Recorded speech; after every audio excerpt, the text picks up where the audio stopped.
Let's talk about over subscription now. Over subscription में क्या है? Over subscription name itself says कि आपने जितने इशू किए उससे कहीं ज़्यादा लोगों ने सब्सक्राइब कर लिए हैं।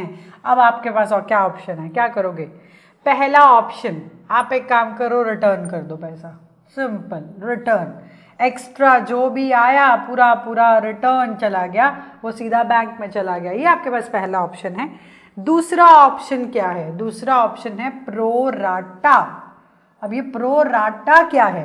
प्रो राटा है मतलब आपने जो एक्स्ट्रा आए हैं उसे आगे एडजस्ट कर दो। आगे कैसे एडजस्ट कर दो मैं बताती हूँ। ऑब्वियसली हम सबको पता है कि हम एप्लीकेशन का पैसा मांगते हैं, हम अलॉटमेंट फर्स्ट कॉल का पैसा नहीं मांगते हैं, ठीक है। अब ये पर्सन से मैंने 3 रुपए मांगे, 3 रुपए 100 शेयर पे मांगे मान लो, लेकिन इसने मुझे 200 शेयर इंटू 3 के हिसाब से दे दिए। 100 शेयर एक्स्ट्रा हो गए तो हमारे पास 300 रुपए एक्स्ट्रा हो गए। हम आगे अलॉटमेंट में उससे 400 मांगने वाले थे, है ना, आगे मांगने वाले थे। तो हमने क्या किया, ये जो एक्स्ट्रा 300 है वो यहाँ एडजस्ट कर लिए, आगे हम 100 ही मांगेंगे। समझ में आया? जैसे आप सिंपल समझो, मैं एक और एग्जांपल आपको देती हूँ। स्कूल की फीस क्वार्टरली आप भरते हो, है ना, क्वार्टरली आप भरते हो। तो आपने क्या किया कि आपने स्कूल अपने घर में से 4 बच्चों को एडमिशन करवाया एक स्कूल के अंदर, और सबकी चारों को फर्स्ट क्वार्टर की फीस भर दी कि भाई एडमिशन तो हो जाएगा। अब ऐसा हुआ कि एक बच्चे का एडमिशन कैंसिल हो गया और वहां नहीं हुआ, ठीक है। अब स्कूल अथॉरिटी के पास ऑप्शन क्या है कि उसकी क्वार्टर की फीस वापस दे दे क्योंकि एडमिशन तो नहीं हुआ है। और क्या कर सकते हैं, और उसकी क्वार्टर की फीस बाकी 3 जो बच्चे थे उनमें से किसी भी बच्चे के क्वार्टर 2 में आप कर सकते हो एडजस्ट। तो that adjustment is called as pro rata. समझ आया? तो आपका जो एक्स्ट्रा पैसा है उसको आगे एडजस्ट कर, आगे कुछ नहीं है तो मत करो, एडजस्ट कर दो रिटर्न, कोई दिक्कत नहीं है। अगर है तो ही आपका एडजस्टमेंट होगा, अगर नहीं है, सामने वाला बोले प्रो राटा करो बट आगे कुछ है ही नहीं एडजस्टमेंट करने के लिए, तो मत करो, रिटर्न कर दो पैसा, कोई टेंशन नहीं है, ठीक है। ये तुम्हें ध्यान रखना है। थर्ड पार्ट क्या है? रिटर्न भी है और साथ में प्रो राटा भी है। ऐसा हो सकता है कि सामने से अगर 500 शेयर एक्स्ट्रा आए, वो बोल रहे हैं कि 300 का पैसा आप रिटर्न कर दो, 200 का पैसा एडजस्ट करो, पॉसिबिलिटी है। So these are the 3 alternatives we have to see when we are talking about over subscription. जब हम ओवर सब्सक्रिप्शन की बात करते हैं तो ये 3 हमारे पास ऑप्शन है कि आप पैसा दे दो, एडजस्ट कर दो, कुछ पैसा दे दो, कुछ एडजस्ट कर दो। सो इससे रिलेटेड अब हम सम करेंगे कि कैसे रिटर्न किया जाता है, कैसे अगेन एडजस्ट किया जाता है, और कैसे रिटर्न और एडजस्ट दोनों किया जाता है। इसमें कुछ सम्स ज़्यादा करेंगे क्योंकि फोरफीचर भी होगा, बड़े बड़े सम जो आते हैं मेनली वो इन्हीं के ही आते हैं, मेनली तो दिस प्रो राटा, ठीक है। चलिए let's start with that sum now. हम स्टार्ट कर रहे हैं शेयर कैपिटल के प्रैक्टिकल सम, जिसके अंदर अगेन हमें देखना है, देखो अगर फुल पेमेंट शेयर की एक साथ आ जाती है तब हम क्या एंट्री करते हैं, और जब उससे पार्ट्स में लिया जाता है तब हम क्या एंट्री करते हैं, वो चीज़ हम समझ रहे हैं अभी। तो सबसे पहले अगर फुल पेमेंट आ जाती है, फुल पेमेंट आ गई मतलब अगर मान लो मैं एक अजम्पशन ले रही हूँ, एक ऐसे ही नॉर्मली एग्जाम्पल लेते हैं कि 50,000 कंपनी ने शेयर इशू किए, ठीक है, शेयर्स एट ₹10 ईच, ठीक है, 50,000 शेयर इशू किए एट ₹10 ईच। शेयर कैपिटल के अंदर एंट्रीज ही मेन है क्योंकि पूरा का पूरा सम या पूरा का पूरा चैप्टर हम कह सकते हैं जर्नल एंट्रीज पे ही बेस्ड है। वो एंट्रीज आपको 11th के रूल्स के हिसाब से ही करने, जो 11th क्लास में आपने अकाउंटेंसी के रूल पढ़े हैं, रियल, नॉमिनल, पर्सनल, तो उस वही एक बात दिमाग में रखो कि कौन से अकाउंट को डेबिट करना है, कौन से अकाउंट को क्रेडिट करना है, that way we have to start with this, ठीक है। चलिए अब स्टार्ट करते हैं। सबसे पहले अगर हम बात करेंगे कि पूरा पैसा एक साथ आ रहा है तो कैसी एंट्री होगी, तो एंट्री होगी, पहले पैसा आता है डायरेक्टली अकाउंट में, तो बैंक अकाउंट आपका डेबिट हो जाएगा to share application and allotment साथ साथ अप्लाई भी हुआ और साथ साथ अलॉट भी हो गए हैं, समझे। तो साथ में पैसा आया, साथ साथ आपको मिल भी गए शेयर। तो ऐसे में हम इस तरीके से, ये पैसा आया, अब इसी पैसे को हम ट्रांसफर करेंगे शेयर कैपिटल में। So here share application and allotment to share capital. तो इस तरीके से एंट्री होगी। अब जो मैंने एंट्री आपको लिखकर दिखाई है उसे मैंने बिना फॉर्मेट के लिखा है, लेकिन आप फॉर्मेट के साथ लिखोगे, आगे जितने भी हम सम करने वाले हैं वो फॉर्मेट के साथ ही करने वाले हैं, don't worry. Date, particular amount, LF, amount यानी कि डेबिट क्रेडिट, तो वो वाला पार्ट हम करने वाले हैं। यहाँ पे सिंपल 5 लाख रुपए आ जाएगा डायरेक्टली, 50,000 इंटू 10, तो आपको सीधा सीधा अमाउंट मिल रहा है 5 लाख। वो 5 लाख आप ट्रांसफर कर रहे हो सीधा सीधा एप्लीकेशन से कैपिटल में। So this is how you will do. और अगेन नरेशन लिखना नहीं भूलना है। Being application allotment amount received, being application allotment amount transferred, ठीक है, टू द कैपिटल लिख सकते हो। सो प्रॉपरली हमें नरेशन लिखना नहीं भूलना है। अब बात करते हैं सेकेंड पार्ट की। जब इस पेमेंट को, इस 10 रुपए को, जो आपका शेयर का वैल्यू है, फेस वैल्यू है, नॉमिनल वैल्यू है, उसे पार्ट्स में बांटकर डिवाइड किया जाए। पार्ट्स कितने भी हो सकते हैं, कितने भी, ठीक है। तो पहला पार्ट हमेशा, जो भी अगर अमाउंट 3 रुपीज है, हमेशा वो एप्लीकेशन होगा, ठीक है, हमेशा। सेकेंड पार्ट हमेशा अलॉटमेंट होगा, ठीक है। देन कॉल शुरू हो जाती हैं। एप्लीकेशन, अलॉटमेंट, कॉल शुरू हो जाती है। अब कॉल में पहला वाला फर्स्ट कॉल, दूसरा वाला सेकेंड कॉल, ऑब्वियसली तीसरा वाला। अब यहाँ पे मेरे पैसे खत्म हो गए हैं, 10 के 10 पूरे हो गए हैं, इसीलिए सेकेंड आपकी फाइनल हो जाएगी, खत्म हो जाएगी वो, तो वो सेकेंड एंड फाइनल कॉल हो जाएगी, ठीक है। अगर ये और आगे जा रही है, third and final, fourth and final, depending कहाँ पे ये कॉल खत्म होती है। नॉर्मली हमारे जो सम है, हमारी बुक है, उसके अंदर 2 या 3 या 4, इससे ज़्यादा पार्ट्स नहीं किए गए हैं, तो डोंट वरी। सो हाँ, इसकी एंट्री कैसे करनी है अगेन सीखते हैं। मैं ले रही हूँ 10 के 3 पार्ट, ठीक है। Application 3, 4 allotment and again 3 first call, ठीक है।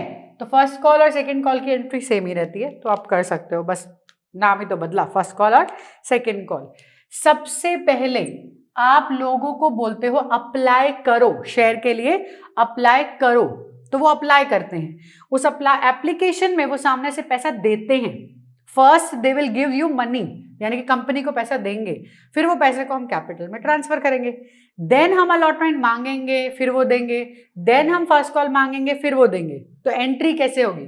सबसे पहले एप्लीकेशन आएगी तो bank account debit to share application, आपने शेयर एप्लीकेशन का अकाउंट खोला, यहाँ पे पैसा एप्लीकेशन की वजह से आया बैंक में, ठीक है। तो एप्लीकेशन आ जाएगा, इस एप्लीकेशन को आप ट्रांसफर करोगे कैपिटल में, एप्लीकेशन ट्रांसफर करोगे टू शेयर कैपिटल। अब कैपिटल में ट्रांसफर करोगे, अगर ज्यादा पैसा आ गया है तो रिटर्न करोगे तो टू बैंक में डालेंगे, और आप उसको और आगे के लिए एडजस्ट कर रहे हो तो टू अलॉटमेंट में डालेंगे, वो बाद में करेंगे, डोंट वरी। नॉर्मल एंट्री ये है, शेयर एप्लीकेशन के अंदर से पैसा आया, उसे आपने कैपिटल में ट्रांसफर किया, ठीक है। हमेशा एप्लीकेशन में पहले एप्लीकेशन आती है फिर ट्रांसफर होती है। अलॉटमेंट के टाइम पे क्या होता है, आप अलॉटमेंट मांगते हो, share allotment to share capital. ये क्या है, ये ड्यू की एंट्री है, ड्यू आपने मांगे फिर पैसे आएंगे, पहले पैसे आए थे फिर आपने ट्रांसफर किए, ये एप्लीकेशन था। लेकिन अब अलॉटमेंट और फर्स्ट कॉल में पहले आप मांगोगे फिर पैसे आएंगे, फिर पैसे आएंगे नहीं बेसिकली, हाँ वही बैंक में आएंगे, अभी आप मांग रहे हो और आप आएंगे, ठीक है।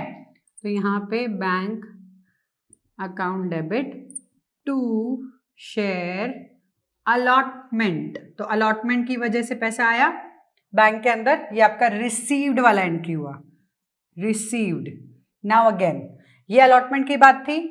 फर्स्ट कॉल पे कैसे मांगेंगे, फर्स्ट कॉल में वही वापस ड्यू एंट्री होगी, पहले आप मांगोगे ड्यू एंट्री, तो share first call account debit to share capital, मांगा आपने, फिर रिसीव होगा, पैसा आएगा, ठीक है। तो रिसीव में क्या एंट्री आएगी, बैंक अकाउंट में पैसे आएंगे, तो this is bank account debit to share first call, ठीक है, समझ आया।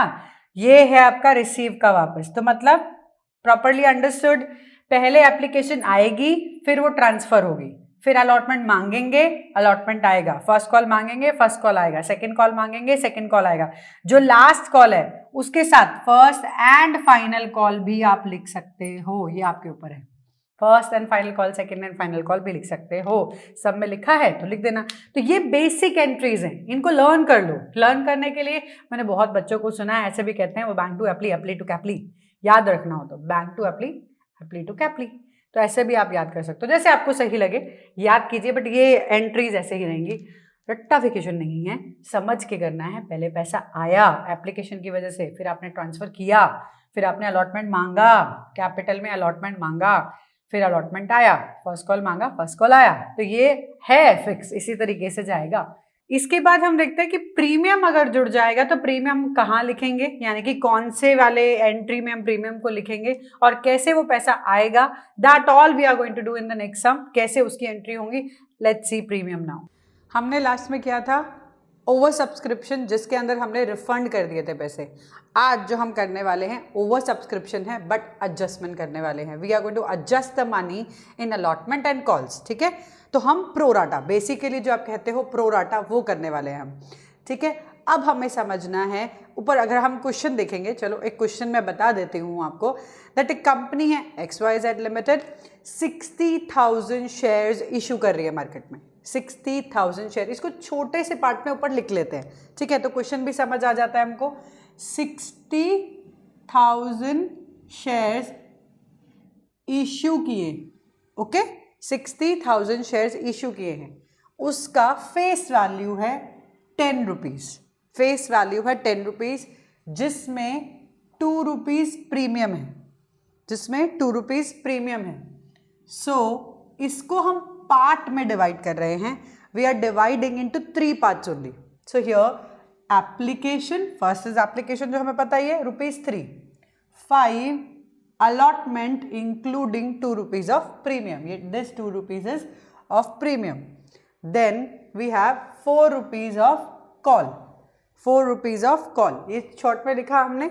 अब हमारे पास टोटल अमाउंट आया है, जो हमारे पास टोटल अमाउंट जो आया है अप्लाइड का, यानी कि एप्लीकेशन का, दैट इज 82,000 शेयर्स, 82,000 शेयर्स हमारे पास आ गए हैं।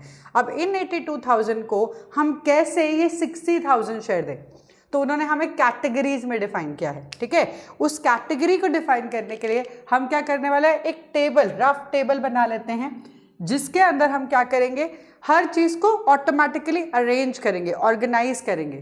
पहला अप्लाइड,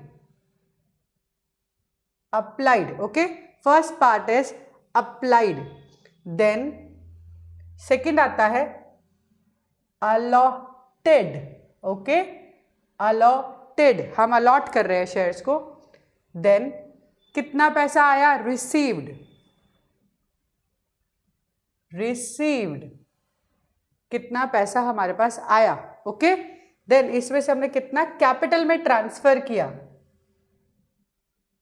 कैपिटल, ओके, कितना हमने कैपिटल में ट्रांसफर किया। देन उसके बाद एडजस्टमेंट के लिए क्या जगह आ जाती है, ये तो एप्लीकेशन की बात हो गई। एडजस्टमेंट के लिए आ जाता है अलॉटमेंट, अलॉटमेंट, ओके, अलॉटमेंट में डाल रहे हैं। देन फर्स्ट कॉल, हमारे पास फर्स्ट कॉल ही है। Then we have bank, then we have bank for returning the money, okay. So this table we are going to make category wise. See, first A category में they have applied for 30,000 shares, they have applied for 30,000 shares and we allotted them 20,000 share, we allotted them 20,000 share, okay. Applied है तो जितना पैसा वो application पे देंगे, ठीक है, उसके हिसाब से ही हमें रिसीव होगा।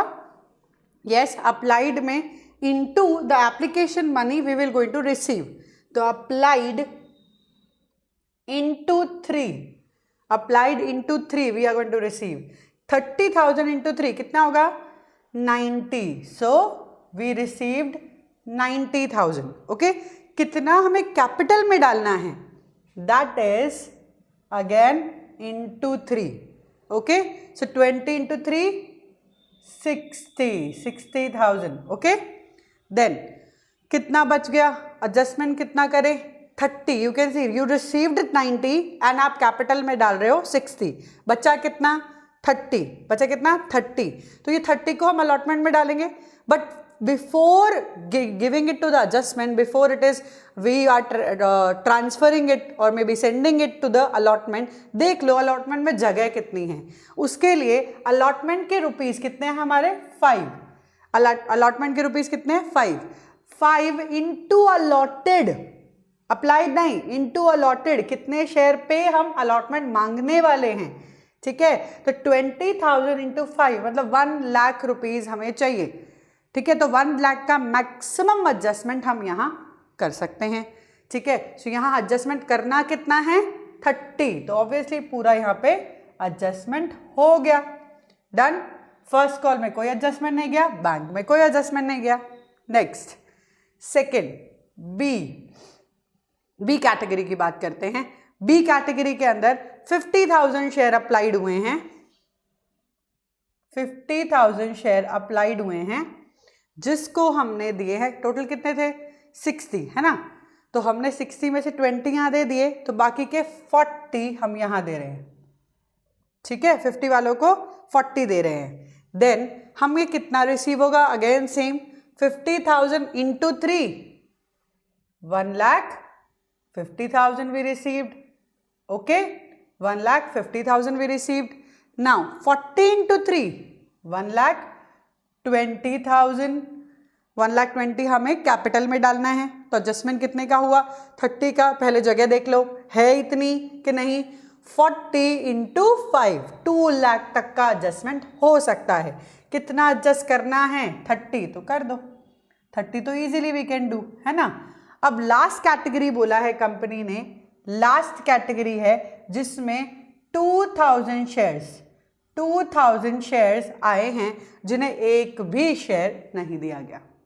We have not given a single share. अब क्या आपको रिसीव तो होगा अमाउंट एप्लीकेशन का 3 into 2 6,000, बट इसे हम तो ना कैपिटल में डाल रहे हैं ना एडजस्ट कर सकते हैं क्योंकि हमने शेयर ही नहीं दिए उनको. So we can not do adjustment directly, we will keep in bank. इसे हम डायरेक्टली बैंक में डाल देंगे. ठीक है, सो XYZ लिमिटेड जो 60,000 इशू कर रही है ₹10 + 2 पे, यानी कि 354 का उसका बाइफिकेशन है, उस हिसाब से वो अपने शेयर्स को इशू कर रही है. मार्केट से उसे एप्लीकेशन मिली 82,000 शेयर्स की. यू कैन चेक 82,000 शेयर्स की, जिनको उसने अलॉट किया है 60,000 शेयर्स, जिसको अलॉट किया है 60,000 शेयर्स. ओके, और रिसीव्ड मनी कितना हुआ है. अब 82 को भी इन्होंने कैटेगरी में बांटा है कि इसको इतने इसको इतने. डायरेक्टली भी कर सकते थे, 2,000 दे दिया, 80 को पूरे 60 दे दिए, बट नहीं, कंपनी डिसाइड करती है कि उन्हें कैसे अलॉट करना है. ठीक है, चलिए 82 into 3 आया होगा हमारे पास, जितने एप्लीकेशन आए होंगे शेयर के. Obviously into the application money we will receive. यहाँ देखो 90 + 150 240, 240 + 6 246,000. ठीक है, 2,46,000. गुड. अब कैलकुलेट करके देख लो, 82 into 3 2,46 वही आ रहा है. तो आपके दिमाग में रहेगा कि इसका टोटल और इसको मल्टीप्लाई करके into 3 सेम आना चाहिए. चलिए, इसका टोटल 1,80,000. परफेक्ट, आपको आता है कैलकुलेशन, वेरी गुड. 60 into 3 1,80,000 हो गया ना. 60 into 3 1,80,000 हो गया. चलिए, एडजस्टमेंट कितना किया हमने, एडजस्टमेंट किया 60 का. अब देखो 2,40,000 में से 6,000 तो डायरेक्टली बैंक में चले गए. 2,46,000 में से 6,000 तो डायरेक्टली बैंक में चले गए. अब बाकी बचे 2,40,000 माइनस 1,80,000, 60 हमारा अलॉटमेंट में चला गया. ठीक है, तो 60 हमारा अलॉटमेंट में चला गया, तो ये हमारा कैलकुलेशन पूरा हो गया. अब उन्होंने बताया कि 2 पर्सन ऐसे हैं, एक मिस्टर एक्स है, एक मिस्टर वाई है. ठीक है, एक मिस्टर एक्स है जिसे कैटेगरी ए के अंडर अप्लाई दिए गए थे 900 शेयर.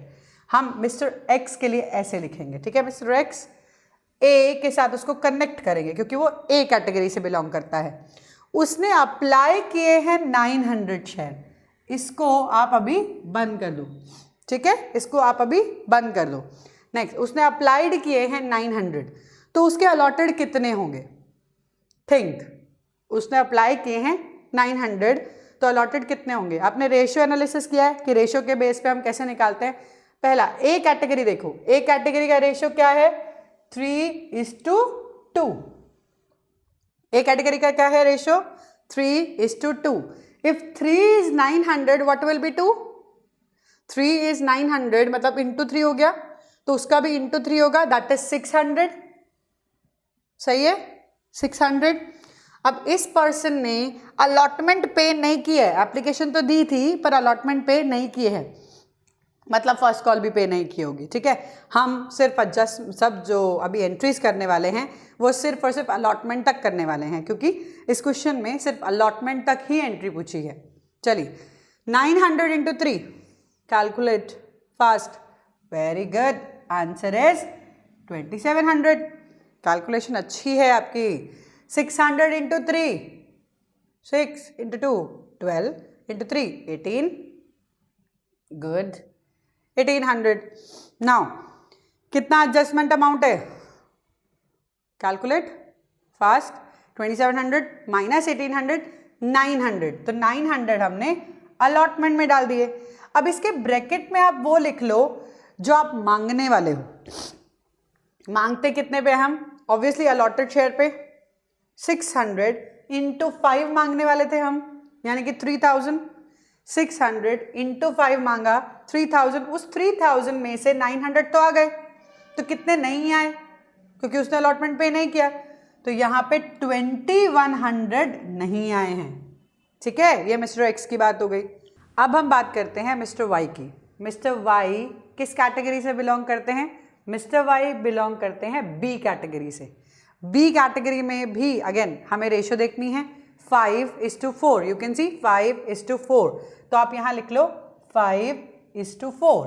ओके, अब ये 5:4 पे बी पर्सन का क्या दिया हुआ है? बी पर्सन का दिया अलॉटेड शेयर, यहाँ दिए हैं बी पर्सन के 600 अलॉटेड शेयर। ये 600 अलॉटेड है, हमें अप्लाइड निकालने हैं। Now if 4 is 600 what is 5?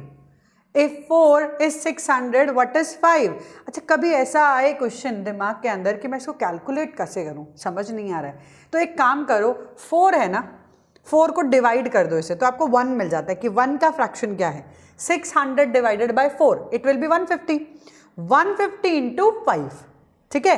तो जो भी है उसे डिवाइड, जो निकालना है वो मल्टीप्लाई। ध्यान रखो, जो है वो डिवाइड, जिसे जो निकालना है उसे मल्टीप्लाई। तो 600 divided by 4 150, 150 into 5 750।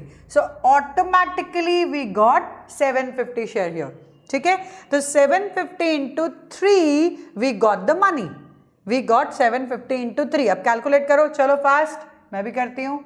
0, 3 into 5 15, 5 1, 7 into 3 21, 21 plus 1 that is 2, तो that is 2250 rupees. Now 600 into 3 यानी कि 1800 हमें रखना है। कितना एडजस्टमेंट के लिए बचा?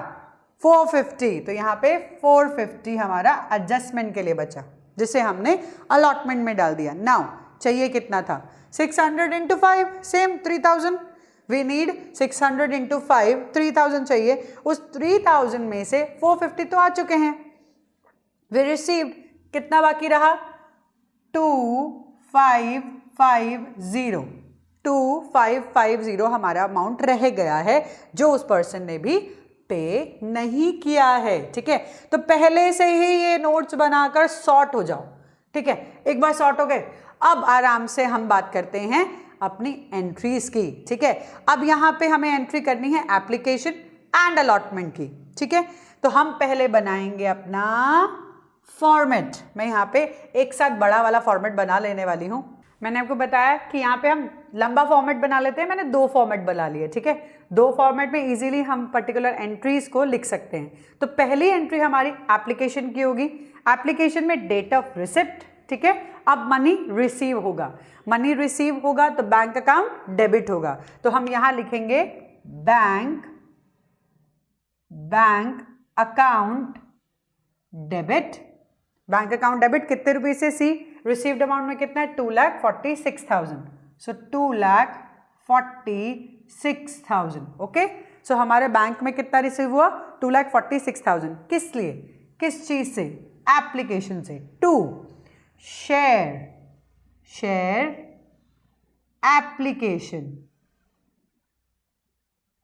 application, okay, share application. Now here again 2,46,000। again narration लिखनी है, नरेशन क्या लिखेंगे हम? Share application account debit to, sorry application में हमें पैसा रिसीव हुआ है तो हम लिखेंगे share application amount received. Okay, share application amount received. अब हम इसको सारा ट्रांसफर करेंगे नेक्स्ट एंट्री में। ट्रांसफर क्या लिखते हैं? Date of allotment. ओके, ये जो आप शॉर्ट में यूज कर रहे हो DOR DOA मैं यूज कर रही हूँ, इसे आप नीचे स्टार मार्क करके बता देना जब भी आप पेपर लिखो कि DOR क्या है, DOA क्या है, ताकि दिक्कत ना हो। ठीक है, चलिए नेक्स्ट आ जाता है यहाँ पे share application account debit. Share application account debit 2,46,000. We are going to transfer this money to capital, then allotment, then bank. We have three parts to share. So here to share capital to share allotment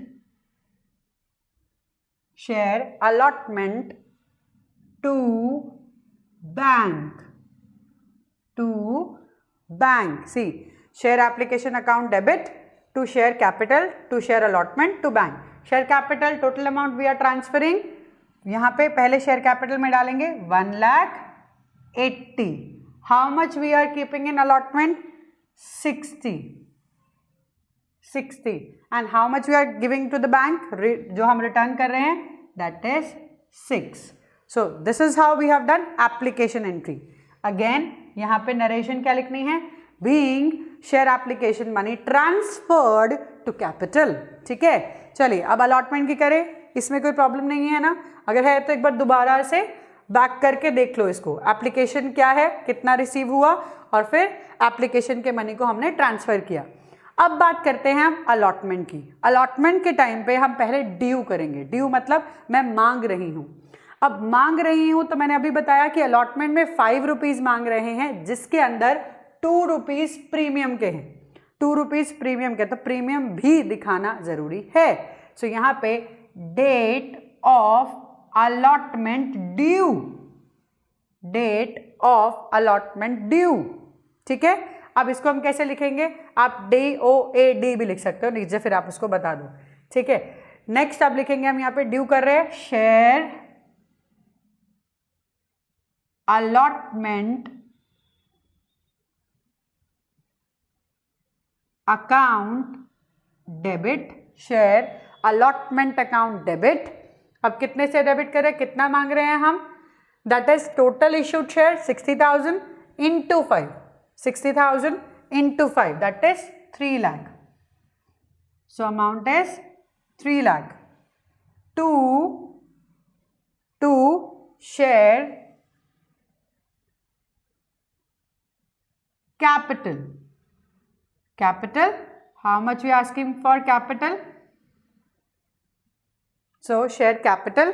Then we have 2 SPR. Security premium reserve. आप लिखोगे securities premium reserve. ठीक है, how much we asking for the capital? 60,000 into 3। Why? 5 में 3 rupees हमारे capital के हैं और 2 rupees premium के हैं। तो 60,000 into 3 that is 1,80,000। Then 60,000 into 2 1,20,000। Okay, so again narration लिखना है, being share allotment account due या अलॉटमेंट मनी ड्यू, ठीक है, allotment money due. Then receipt की entry, date of receipt, simple date of receipt लिखना है। देन मनी मिल रहा है, bank account debit, bank account debit to share allotment, allotment, ठीक है, शेयर अलॉटमेंट कितना पैसा आएगा, थिंक, कैलकुलेट करते हैं। चलो, we have a space here this side, चलिए एक बार के लिए कैलकुलेट करते हैं, ठीक है। कितने चाहिए हमको, 3 लाख, ठीक है, हमने मांगे कितने, 3 लाख। इस 3 लाख में से कितने एडजस्टमेंट हुए हैं, 60,000, 60,000 माइनस हो गए हैं क्योंकि ऑलरेडी एडजस्टमेंट है। बचा कितना, 2,40,000, इतना आना चाहिए था, ठीक है, इतना आना चाहिए था। बट यहाँ पे 2 पर्सन है जिन्होंने अलॉटमेंट मनी पे नहीं किया है। मिस्टर एक्स ने 2100 जो हमने यहाँ निकाला था, you can see, mister Y ने दैट इज 2250। तो 2250 की अगर हम बात करते हैं तो कितना अमाउंट यहाँ पे टोटल नहीं आया है, ये दोनों अमाउंट हमारे नहीं आए हैं, ठीक है। इन दोनों अमाउंट को एक बार हम ऐड कर लेते हैं कि ये 2 अमाउंट हमें नहीं मिले हैं, दैट इज 4650 रुपीज़ हमारे पास टोटल अलॉटमेंट में नहीं आया है। तो हम क्या करेंगे, 4650, ये अमाउंट भी हमारा नहीं आया है, ठीक है, ये अमाउंट भी नहीं आया है। तो 40 में से 4 गया, कितना, 40 में से 4 36, ठीक है। तो आप एक एक करके माइनस कर देते हैं डायरेक्टली, 5 यहाँ पे 9 3 देन वी हैव 9 5 3 2, तो 2,35,350. So here we will write 2,35,350. Same here, 2,35,350. Now यहाँ पे आपको एक चीज़ ऐड करनी है, अगर आप ऐड करना चाहो तो, नहीं तो एक एंट्री हम लिखेंगे शेयर का कॉल्स इन अरियर की। यहाँ पे कॉल्स इन अरियर है हमारे, ठीक है, कॉल्स इन अरियर यहाँ लिखेंगे हम, calls in arrears, calls in arrears account debit to share allotment, to share allotment account. Okay, calls in arrear, ये हमारा कॉल्स इन अरियर का है, calls in arrear account debit to share allotment. कितना arrear में है, 4650, तो यहाँ लिखेंगे हम 4650, ठीक है। नीचे लिखेंगे being calls in arrear, being calls in arrear from allotment, ठीक है, फ्रॉम अलॉटमेंट, तो अलॉटमेंट से हमारा कॉल्स इन अरियर हुआ। This is most important, that is I highlighted it कि ये अमाउंट हमारा अलग जाएगा, ये हमारी एंट्री अलग से आएगी, ठीक है। सो पहले हम पूरा का पूरा नोट्स पे बना देंगे, देन एप्लीकेशन की एंट्री करेंगे, received and then transfer, allotment due की एंट्री करेंगे, उसके बाद रिसीव्ड की, साथ साथ कॉल्स इन अरियर, ताकि आप बता पाओ कि सामने वाले को कितना पैसा नहीं मिला है। इसको हम सेपरेटली भी लिख सकते हैं, चाहिए तो इसको कंबाइन भी कर सकते हैं। कंबाइन कैसे करेंगे, पढ़ा था 11th स्टैंडर्ड में, combine entry, bank account debit, calls in arrear account debit to share allotment. तो कैसे लिखोगे, bank account debit 235350, calls in arrear 4650 to share allotment, total is that is 3, आपका जो टोटल था 2,40,000 क्योंकि ऑलरेडी 60 आ चुके हैं, तो यहाँ टोटल आ जाएगा 2,40,000। तो आप अलग भी कर सकते हो, एक साथ भी कर सकते हो, ओके।